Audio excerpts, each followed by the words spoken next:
Gaza is treated as an exception, a place where normal rules do not apply. But exceptions are not accidental. They're produced, sustained, and defended by the international system itself. For decades, Gaza has been discussed as an explosion, a sudden collapse of order. But what if there is nothing sudden about it? What if Gaza is not a failure of the system, but one of its most enduring outcomes? From Lisbon, Frontlines and Backrooms podcast. Your host, Vladimir Bobatik.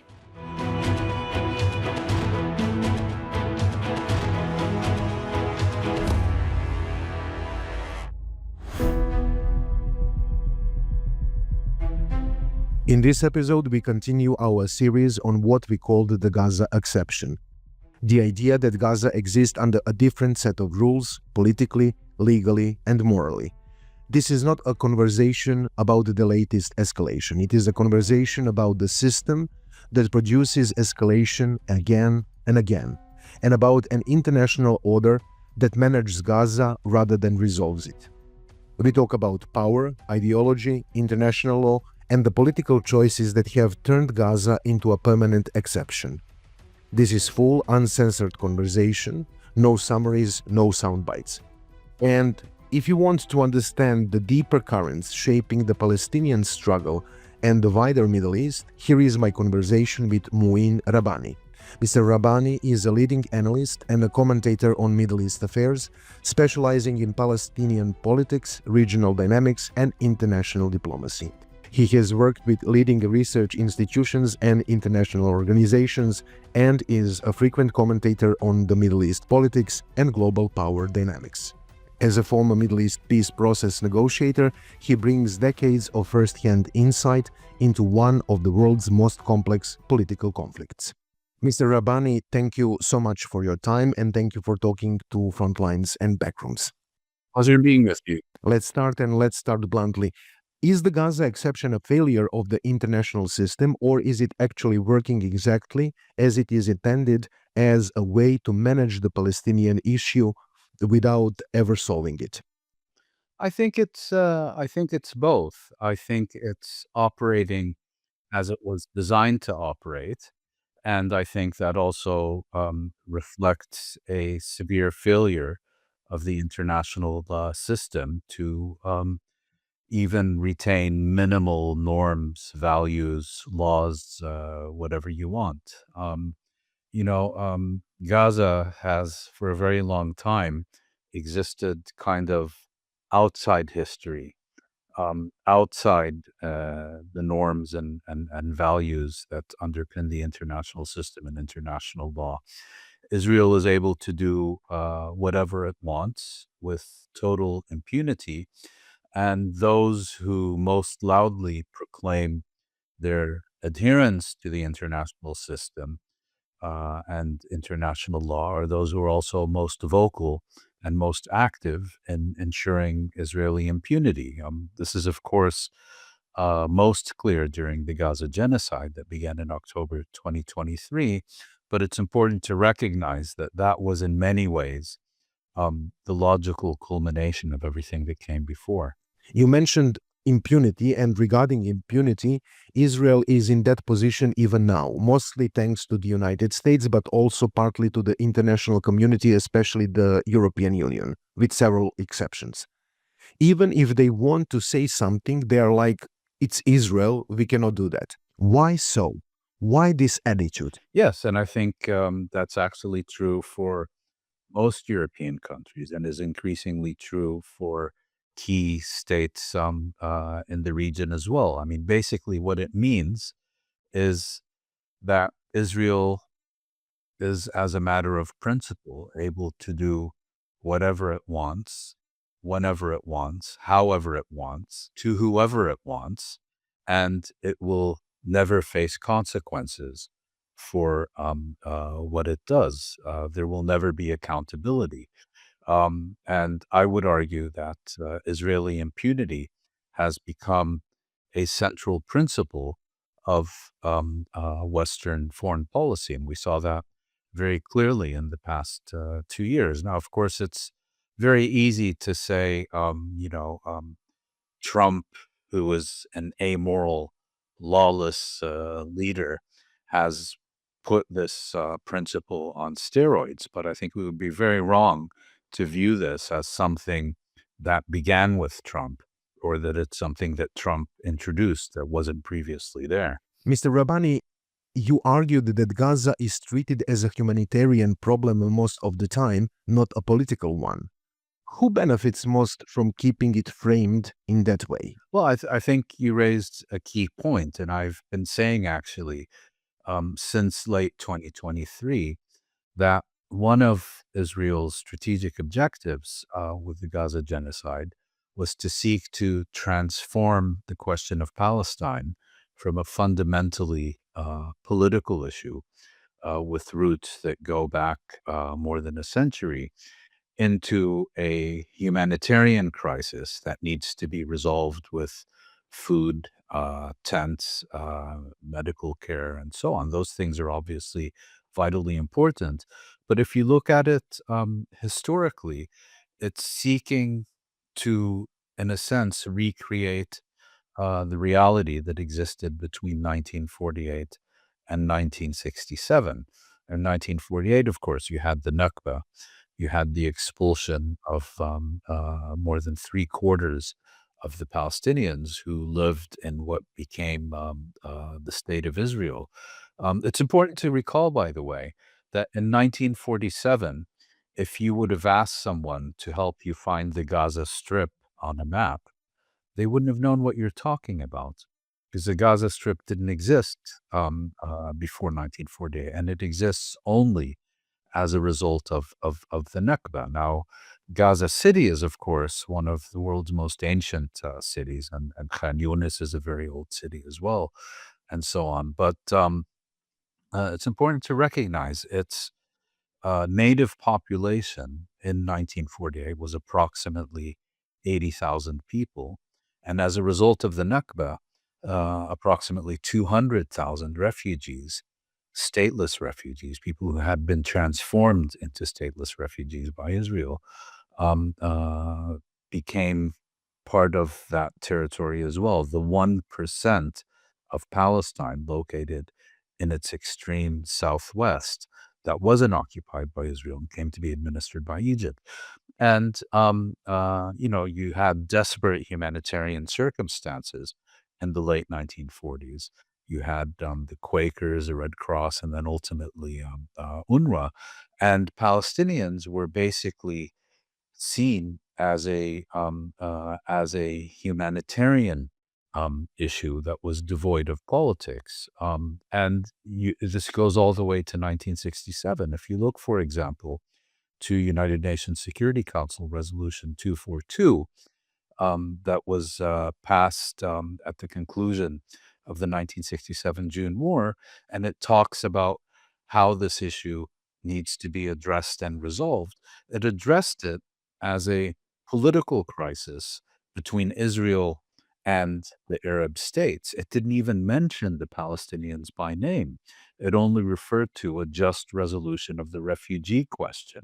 In other words, Palestinians were seen as kind of, refugees who needed humanitarian assistance, jobs, perhaps resettlement, and so on. And then they would simply disappear and go away. You mentioned the Israeli-Arab crisis, so let's talk first about Egypt. Egypt is often called as a mediator, but with its control of Rafah and its security concerns in Sinai, isn't Egypt also a gatekeeper of the siege? How should we understand Egypt's interest in keeping the system in place? Well, Egypt is very much organically related to the blockade and the siege of the Gaza Strip. So the Gaza Strip has Mediterranean Sea to the west, which is controlled by Israel. To the north and to the east is Israel, and to the south is Egypt.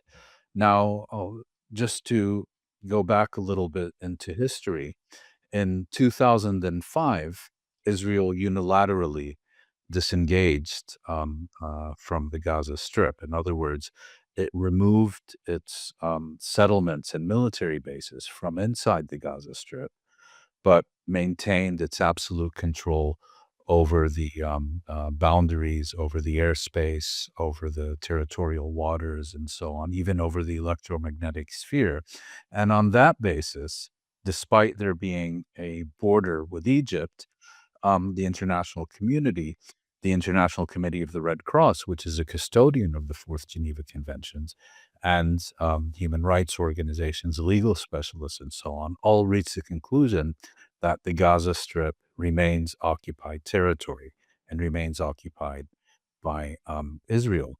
Now, that same year, under U.S. auspices, you had an agreement called the Agreement on Movement and Access. And this agreement was supposed to regulate the transit of people and goods between the Gaza Strip and Egypt. Remember, we're talking about the period before Hamas seized power in the Gaza Strip in 2007. In fact, this is a period before Hamas even won the 2006 elections. And basically, it was an indirect way for Israel to maintain control over that boundary. And it did so through primarily through the European Union, which sent a mission called, I think it was called EU BAM, which played a key role in controlling that border, but of course did so with full Egyptian cooperation. And that is really the beginning of the so-called tunnel economy. Again, sorry to backtrack a bit, but the tunnels under the Gaza Strip, between Egypt and the Gaza Strip, between Egyptian Rafah, as it's called, in the Sinai Peninsula, and Palestinian Rafah in the Gaza Strip, began in the late 1970s and early 1980s. So what happened? In 1948, Egypt took control of the Gaza Strip and administered it until 1967. In 1967, Israel occupied both the Gaza Strip and the Sinai Peninsula and only relinquished it to Egypt as part of the Egyptian-Israeli Peace Treaty of 1979. And I think it finally withdrew from Egyptian Rafah in 1981 or early 1982. So what that means is that between 1948 and 1981, there was no boundary between the Gaza Strip and Egypt. Let's say no formal border. And Rafah expanded into the Gaza Strip. When Israel withdrew, there was a very hard border between the Sinai and the Gaza Strip. And there were quite a few people on the Egyptian side of the border who were suddenly cut off, from family, from land, from work, and it's in that context that they first began to excavate tunnels so that they could go back and forth.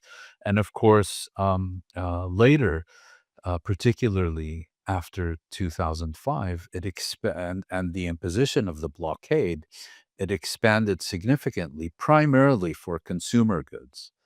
And then later, additional tunnels were built, of course, to smuggle in weapons and weaponry. And I think it reached its height after the fall of the Gaddafi regime in Libya in 2011, 2012, when you had all these huge weapons stores in Libya that were there for the taking, and Palestinians acting in cooperation with smuggling gangs in the Sinai Peninsula managed to bring in quite a bit to the Gaza Strip. So Egypt has several interests. First of all, Egypt views the Gaza Strip primarily as a matter of national security. It relates to it less as a political issue and primarily as a security issue.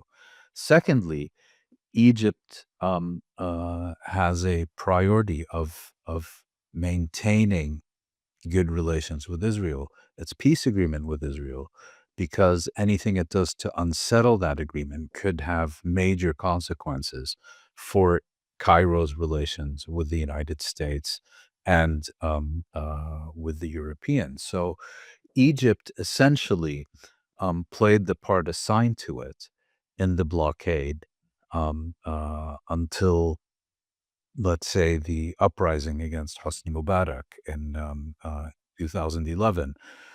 What we saw afterwards, during the brief period between the fall of Mubarak and the seizure of power by Abdel Fattah Sisi in mid 2013, there was a relaxation of the blockade, but it was never lifted. Um, and then when Sisi came into power in Egypt, there was a added priority for Egypt, which basically sought to scapegoat Palestinians generally and Hamas specifically as the reason for all of Egypt's problems, and also to curry favor with Israel, which was helping Egypt to deal with a armed insurrection by radical Islamist forces in the Sinai Peninsula. It intensified the blockade of the Gaza Strip to unprecedented levels. And so there was very little left of these tunnels between by October 2023. Egypt basically razed Egyptian Rafah to the ground, established a moat, and tried to destroy tunnels by injecting seawater into them and all kinds of other measures. And these were done in large part for more narrowly Egyptian reasons rather than, trying to curry favor with outside parties. And then once the Gaza genocide began, um, Egypt maintained the blockade, even though there was an Arab League resolution, that humanitarian supplies would be entering the Gaza Strip, whether Israel liked it or not. But Egypt maintained the blockade, and then in mid 2024, Israel occupied the Palestinian side of the border and the Rafah crossing, and after that, it didn't it didn't really matter what Egypt did or thought because Israel maintained full control. Okay, Egypt is directly involved because it neighbors both Gaza and Israel, and in many ways they are dependent on US funds. But we have other Arab countries like the United Arab Emirates that signed the Abraham Accords. We know that they buy defense technology from Israel. This trade has grown significantly since the two countries normalized diplomatic ties. More so, in December 2025, the United Arab Emirates were identified as the secret buyer in a major $2.3 billion arms deal. We have other countries like Morocco and Bahrain who also signed the Abraham Accords. In that context, why is there no political force from the Arab countries, in a sense, to push for resolving the Palestinian question? It cannot be that Ireland, Spain, or South Africa is more interested in that issue. No, I think you've raised a key point, and I think the response has to account for several levels. First of all, I think we have to recognize that, and my answer is generally about Arab governments rather than specifically about the United Arab Emirates or Saudi Arabia. I think it's important to recognize that in the Arab world, the chasm between ruler and ruled, not so different from other parts of the world, has widened significantly in recent decades. And although, of course, these governments can't simply ignore public opinion, they're not responsive to public opinion either, and feel free to take crucial national decisions that are not consistent with what the majority of their citizens would like them to do. A second factor is, of course, the 2010s were a decade of upheaval in the Arab world. And I think against that background, Arab governments, individually and collectively, were terrified that if they permitted mass demonstrations in support of the Palestinians, or if they were seen as being responsive to public opinion on the question of Palestine, that would open the floodgates. And so they became, in my view, significantly more repressive than would have been the case had they not had, for them, this traumatic experience of a decade of upheaval during the 2010s. Third of all, their most important relationship is with Washington. Um, in many cases, they're dependent on the United States for their very survival, but certainly for their national security and so on. And in addition, many of these governments, whether they have formal relations with Israel or not, had developed a whole network of relationships with Israel in recent decades. I mean, we're not talking anymore about the 1970s and 1980s, where there was an Arab boycott and maintaining formal states of belligerency and so on. And it's against the background of all these factors that the Arab governments collectively decided that it was not in their interests to intervene. But what you began to see is that for these governments, so long as Israel was slaughtering Palestinians in their own homeland, they would suffice with condemning Israel, seeking to pass resolutions against it, but not really taking any significant measure whatsoever. It's like the Europeans, the EU puts out statements of concern, sometimes even of condemnation, in order to divert attention from actually doing nothing. But so it's similar. But then when the Americans began making proposals, first under Biden and then under Trump, to forcibly expel the Palestinians from the Gaza Strip to Egypt and elsewhere in the Arab world, that's where these governments drew a red line and basically made it clear that this is not something they were prepared to cooperate with. This is something that they not only rejected, but would work to ensure it doesn't happen. Because if they were seen as collaborating that openly with the U.S.-Israeli agenda, it would be a national security threat to them. It would undermine their legitimacy. It could have all kinds of domestic repercussions. And so that was kind of the agreement, as long as the genocide is confined to the Gaza Strip, so be it. Then I think a key turning point was the Israeli bombing of the Qatari capital, Doha, in September of 2024. And that sent alarm bells ringing throughout the region because basically, this was very different than an attack on Hamas in Gaza or Hezbollah in Lebanon or the Islamic Republic in Iran. This was the United States essentially authorizing one of its Middle East proxies to bomb another one.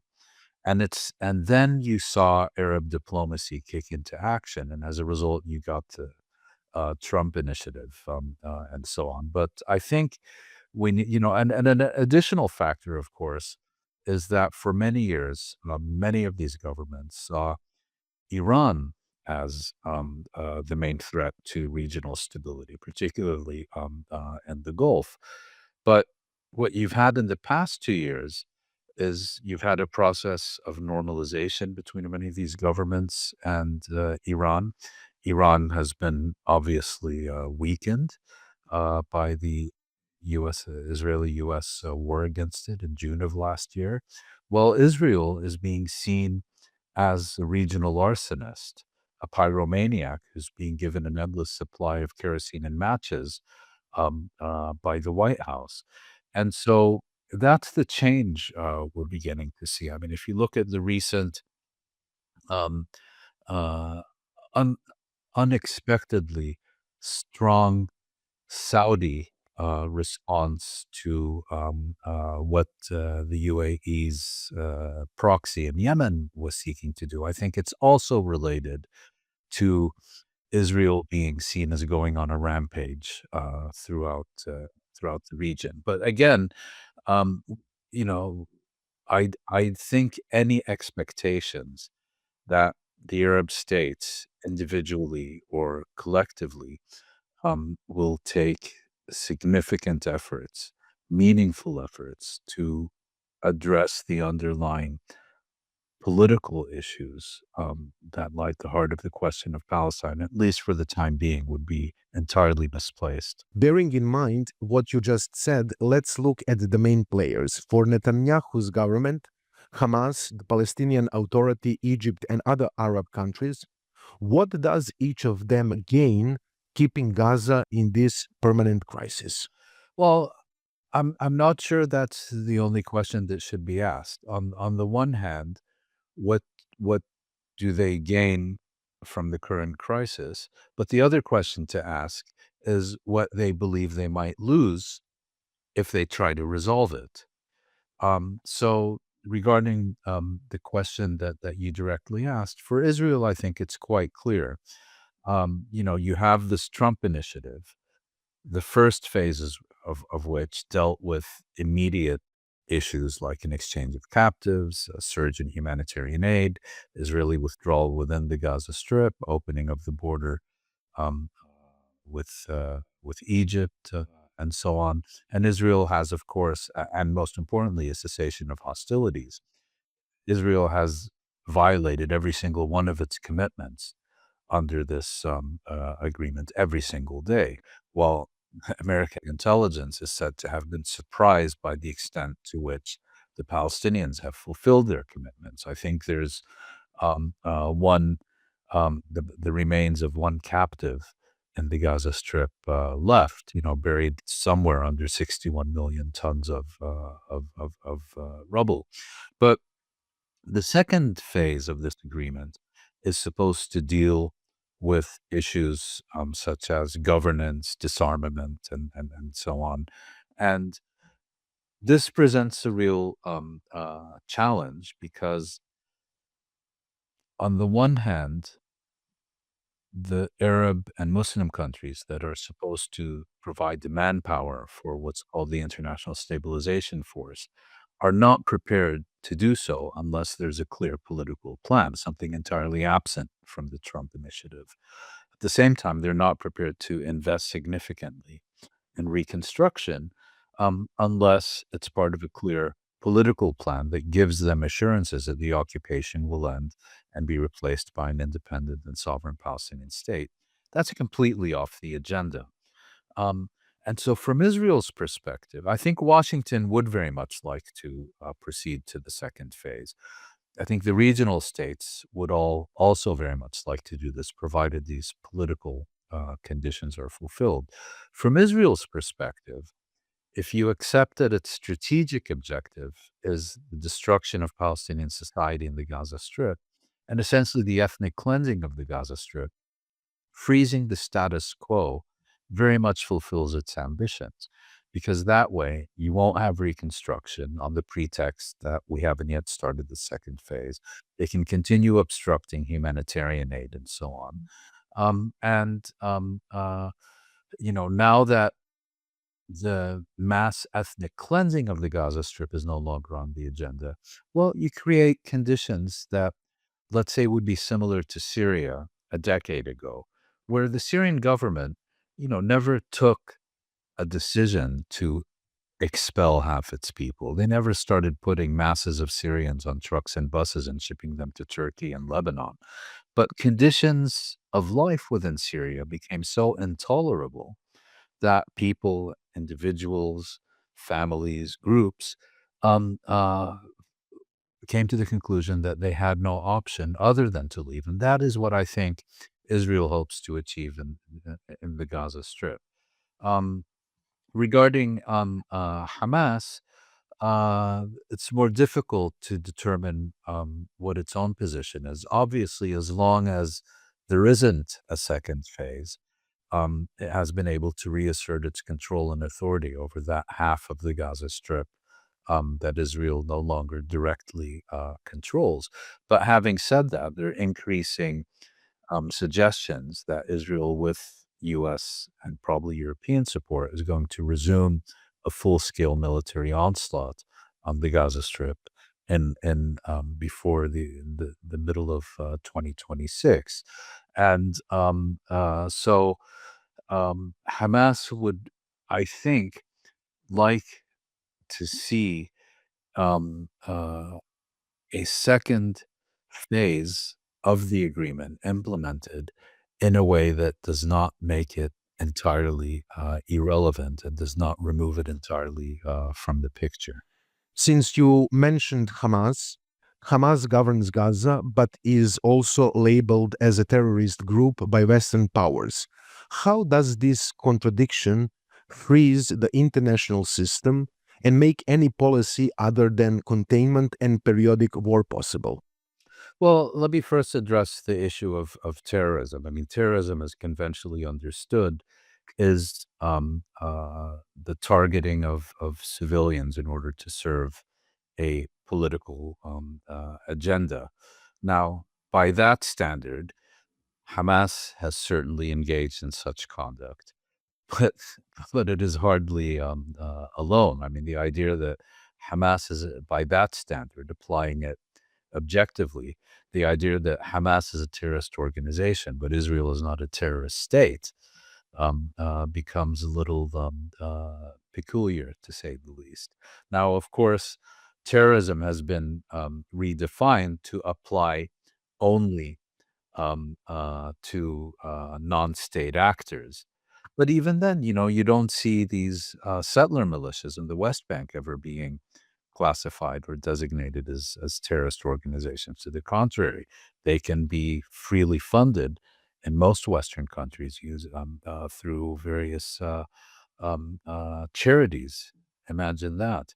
So, um, Hamas in 2006. Yasser Arafat was removed from the scene in November 2024. He was succeeded by Mahmoud Abbas. Mahmoud Abbas, in order to bolster his legitimacy, conducted presidential elections in January of 2025. Hamas did not contest those. In January of 2005. And Arafat, of course, was killed in 2004. In 2006, Mahmoud Abbas called parliamentary elections for two reasons. First reason was he was hoping that Hamas would participate and that Hamas would achieve a minority of the seats in the Palestinian Legislative Council, that's the Palestinian Authority Parliament, so that on the one hand, it would be bound by the decisions of the Palestinian Authority, while at the same time not having the power to veto decisions by the Palestinian Authority. And second of all, he wanted to bring in Hamas in order to cut his own movement, Fatah, down to size because it had a growing number of power centers who were too independent for his taste and so on. Hamas had, of course, boycotted the 1996 elections, was not part of the Palestinian Authority, but then, in the context of the Second Intifada, saw these elections as an opportunity to translate its growing popularity into political power, particularly now that Arafat was no longer on the scene, because it was, I think, a given that as long as Arafat was there, he could outmaneuver Hamas in his sleep in 100 different ways. Hamas contested the election. It did not win a majority of the votes, by the way, but it did legitimately win a veto-proof majority of the parliamentary seats according to the electoral system that was in place. Immediately, this body known as the Quartet, consisting of the United States, the European Union, Russia, and the United Nations, put forward three conditions for Hamas. It had to accept previous agreements, renounce violence, and I can't remember what the third one is. But basically, these were, as everyone at the time more or less openly stated, these were ideological litmus tests. These were designed to make Hamas either renounce itself um, or isolate itself. And as a result, you began to have the boycotts of the Palestinian Authority, efforts to undermine its government, the growing blockade of the Gaza Strip, and so on. And in 2007, under the direction of Elliot Abrams, key figure in the U.S. National Security Council, acting through Mohammed Dahlan, who was then still a close associate of Mahmoud Abbas, um, the the leadership of the Palestinian Authority um, was planning a armed attack, a coup against the Hamas government. And Hamas got wind of this and launched a preemptive seizure of power in, what was it, June of 2007, and has hegemonically ruled the Gaza Strip since that time. The blockade precedes that. It's important to remember, but was intensified after that. The world sends hundreds of millions to Gaza as humanitarian aid, not as a real development. Does this system protect political actors from consequences, allowing Israel to deny responsibility and the PA to survive on patronage while the crisis only deepens? Yes, of course. I mean, the issue here is not drought. The issue here is not recovering from a tsunami. Um, this is a fundamentally political humanitarian emergency. And the occupation and the Palestinians won't need a single penny of humanitarian supplies or assistance. The main beneficiary of this aid is actually Israel, because it absolves Israel of any responsibility for these people. And it's a responsibility that, as the occupying power, it, of course, formally has. Um, and secondly, of course, it also alleviates the pressure mainly on Hamas more than the Palestinian Authority, because the Palestinian Authority doesn't play a significant role in the Gaza Strip, although the Palestinian Authority does continue to provide salaries to its own civil servants who have been on strike since 2007 after Hamas seized power. So, this this whole humanitarian charade, I would say, is at the end of the day, as we were discussing earlier in this discussion, it's an alternative to confronting and addressing and resolving the underlying political crisis. Since you mentioned impunity in Western media, in Western legacy media, Israeli voices were never asked to condemn Israeli actions in Gaza. On the other side, for Palestinian voices, for almost a year, first question would be, do you condemn Hamas and terrorist attack on October 7th? Why impunity for one side and demanding condemnation for the other side?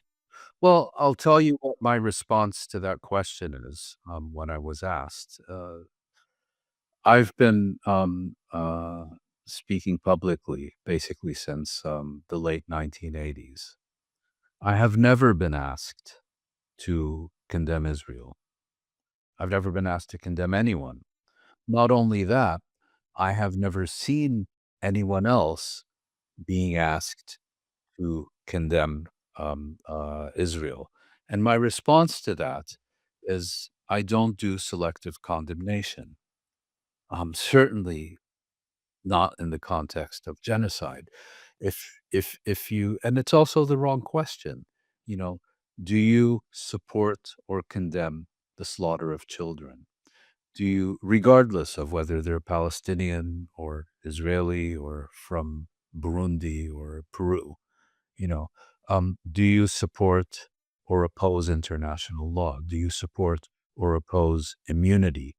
Do you support or oppose international law or these illegal practices? So when you're asked to condemn one party, that says a lot about the real agenda.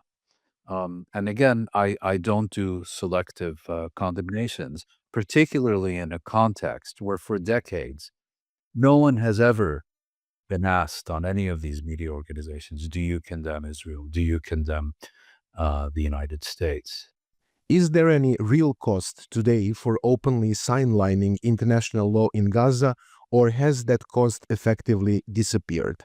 Well, the ones who are paying a price are not those who are launching a systematic attack on international law. It's on those trying to defend it. The judges at the International Criminal Court are being sanctioned for upholding the Rome Statute. Francesca Albanese, the UN Special Rapporteur, has basically they're trying to turn her into some kind of pariah who can't even use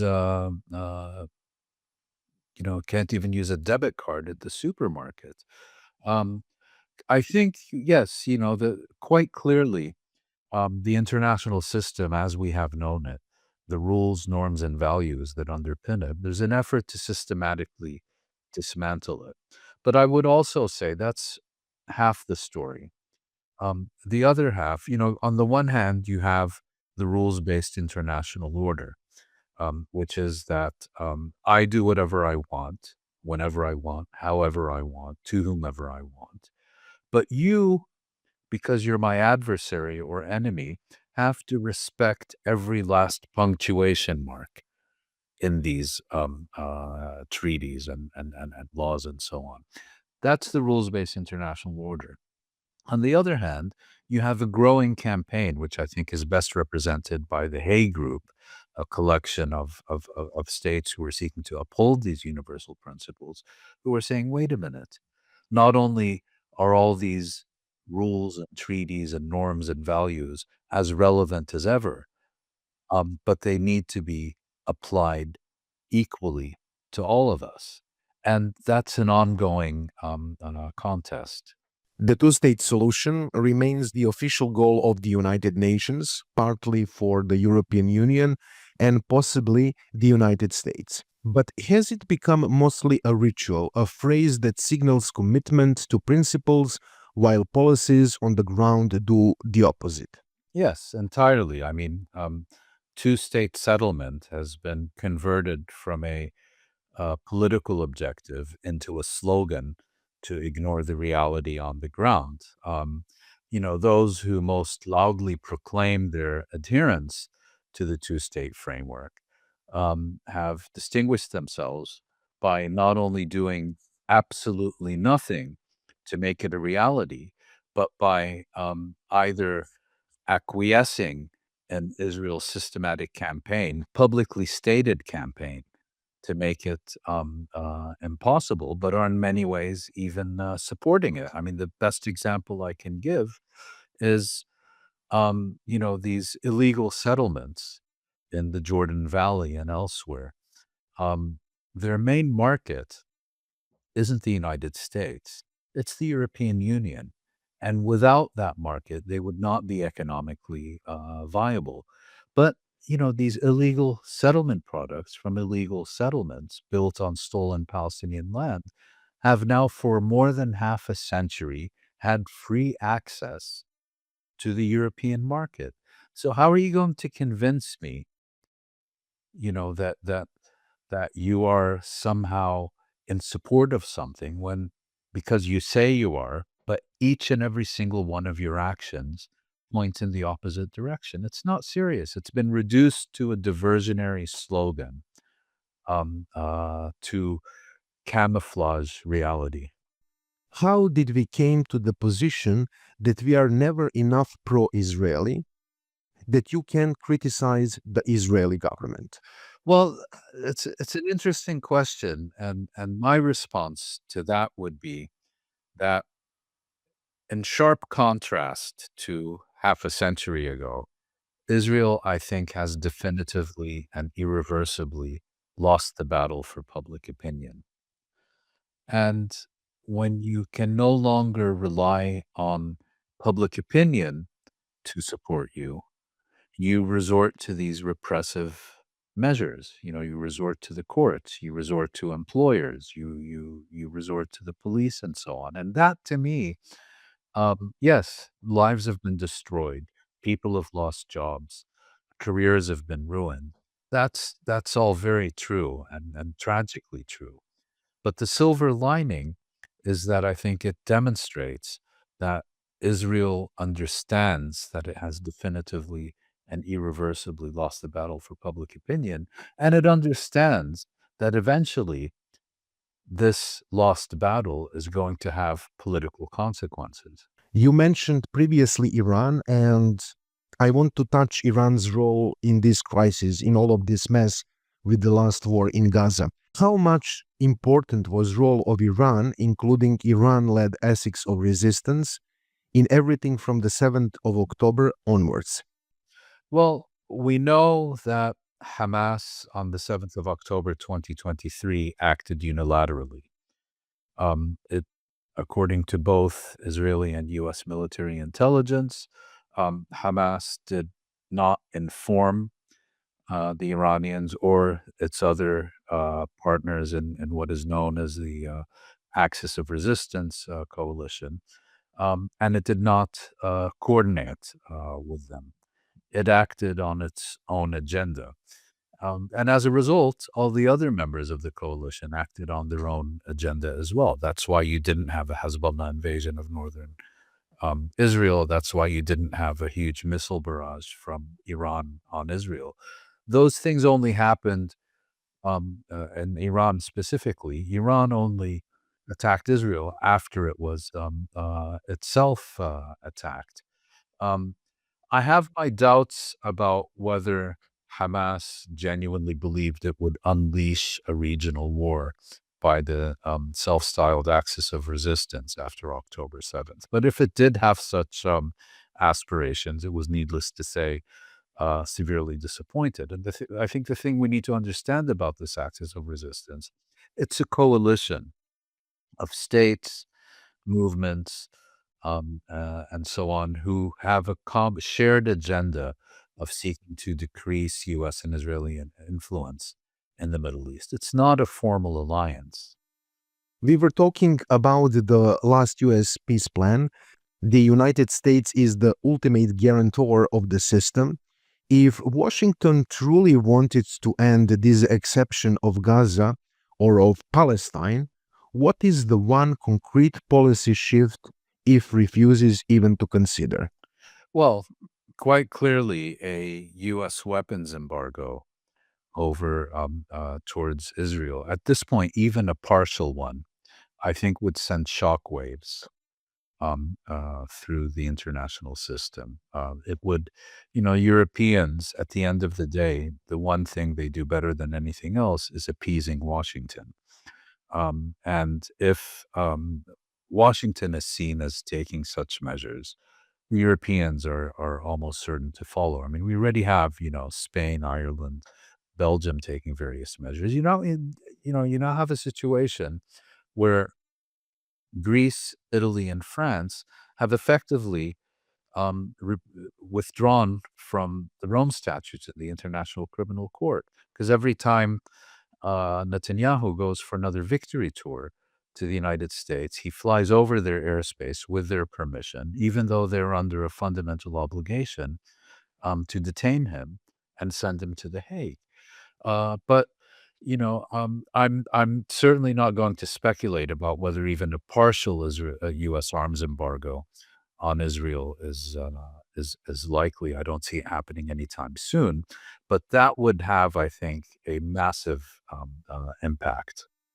You study moments of change, and what is the most likely source of real rupture internally in Palestinian politics? A shift in Israeli strategy or a regional realignment that forces the world to stop managing Gaza and Palestine and start addressing it? Well, it's a very difficult question to answer because it's by definition speculative. I think we have gone past the point where domestic Israeli dynamics can have a meaningfully positive influence on Israeli-Palestinian relations. That may have been the case, in the late 1980s or early 1990s. But since then, Israeli politics and society has shifted so far and so decisively to the right that changes within Israel are going to make things worse rather than better. On the Palestinian side of the equation, I think the absolute priority is the departure of Mahmoud Abbas from the scene, because it is only in his absence, as we've learned, that the genuine reconstruction of the Palestinian national movement is on a credible basis can even commence. In terms of regional realignments, it's interesting. We now have Israel, which is acting increasingly assertively and with increasing confidence that it can establish its hegemony over the entire Middle East in ways that even exceeded that which we saw after 1967. Um, and certainly, if things change dramatically in Iran, in the coming weeks, Israel may well feel vindicated. But to that, I would say that the past 2 years have really shown us how absolutely dependent Israel is on the West, not just the United States, but the West, for more or less everything. And at the end of the day, Israel is a small state, small population, limited manpower.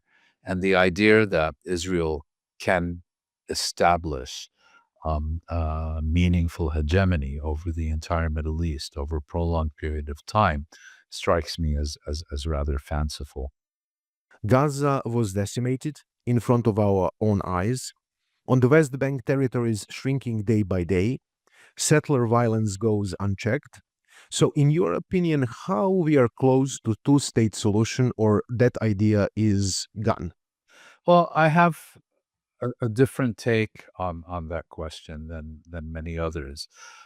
Most people look at this question and they say we have reached the point of no return, as if there's a mathematical formula that once you achieve X settlers living in Y settlements, then the two-state paradigm has been irrevocably shattered.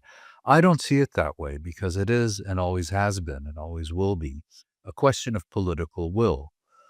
Yes, it becomes more difficult and more complicated the more deeply entrenched Israel is in the West Bank. But at the end of the day, it's a matter of political will. And I always like to point out that if you could compare Israel's position in the West Bank to, for example, the French position in Algeria in the early 1950s, Algeria was an organic part of metropolitan France. It was not administered as a foreign colony. It was administered the same way Dijon or Lyon were. Israel has never been able to achieve that in the West Bank, even after 6 decades of occupation. Um, Israel has never been able to achieve the international recognition of its claims that other colonial powers have had. Having said so, as a matter of political will, I don't think we have reached the point where a two-state settlement is no longer possible. I do believe, as I said earlier, that it's been reduced to a diversionary slogan. Rather, and I'm speaking as someone who, for many years, supported the two-state framework and wrote in support of it. I have now, if you want to say belatedly, that's entirely you're right. I've reached a conclusion that even if you can achieve peace with a genocidal apartheid state, you shouldn't. The agenda should be to dismantle it rather than to appease it. And here I have to be very clear that I'm making a very clear distinction between the state and its citizens. Its citizens have rights that need to be recognized and preserved. That goes without saying. But the state and its core institutions, I think, need to be dismantled. And ultimately, we need to remember Israel is an ideological state. Just as you could not have a Soviet Union without the Communist Party of the Soviet Union, you can't have Israel without Zionism. One is the product. One is the product of the other.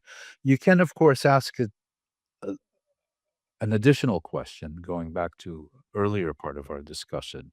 You know, even if you want to have a two-state settlement, can you genuinely achieve peace with a state that is completely addicted to war as a way of life, for which war and statecraft have become indistinguishable, which is getting increasingly aggressive and expansionist over time. That's a separate question. My point of view is that as a matter of principle, genocidal apartheid states should not be appeased with peace treaties. World became a very volatile place with surprising events from Venezuela to Greenland, Africa, and Iran. Do you think that all this crisis is going to push Gaza from the focus and that the problem is going to stay at the same position, unresolved, managed, or exploding again? Because, as you mentioned, there is a possibility that Israel decides to continue with full military intervention in Gaza. Yeah, well, that's certainly the intention, push it off the agenda, continue the genocide as we've been seeing since the ceasefire that doesn't exist agreement was reached, continue the aggression on a much lower level, um, kill Palestinians in the single digits rather than in the dozens every day. Um, uh, and that has worked. But, the last time this happened was during the first Trump administration, where you had the Abraham Accords, which were expressly designed to marginalize the Palestine question, to remove it off the international agenda, to create a reality in which Israel would be free to unilaterally resolve the questions that collectively comprise the question of Palestine as it saw fit. And the Biden administration came in and rather than revising this approach, sought to intensify it. And the result was October 7th. That is the context in which it emerged. So yes, you can try to remove the question of Palestine from the regional and international agenda. Yes, you can succeed for some time, for years even, but at the end of the day, it will come back, and it will come back in a way that, as in the past 2 years, has created an international crisis. And it seems, if you compare the first Intifada to the second Intifada to October 7th and the Gaza genocide, every time it comes back, it seems to be even more bloody and violent and a greater danger to the region and the world as a whole. Finally, if you can strip the diplomacy, what is the real end game here and how the end game is going to look like? Well, for Israel, I think it's the idea of, Zionism means that you establish a Jewish state in Palestine. And in order to establish a Jewish state in Palestine, you need to have an unchallengeable demographic, territorial, and political hegemony of the Jewish community in Palestine. And I think we've now reached a stage where Israel is sufficiently self-confident that it can establish this reality throughout all of mandatory Palestine in the Syrian Golan Heights and creating buffer zones, additional buffer zones in Syria and Lebanon. Um, Again, I think Israel is very likely biting off more than it can chew, not because it lacks the power, but because it is now in a position where key allies, partners, or people who were prepared to deal with it in one way or another, I'm thinking of Egypt, Saudi Arabia, Turkey to an extent, um, don't want to live in a region where there is one superpower rather than any balance. I mean, not for reasons that necessarily have anything to do with Palestine. As far as the Palestinians, they're in a very, very difficult, unenvious position, and they're going to meet extremely difficult days, arguably years ahead. This is the greatest crisis the Palestinians have experienced since 1948, since the Nakba.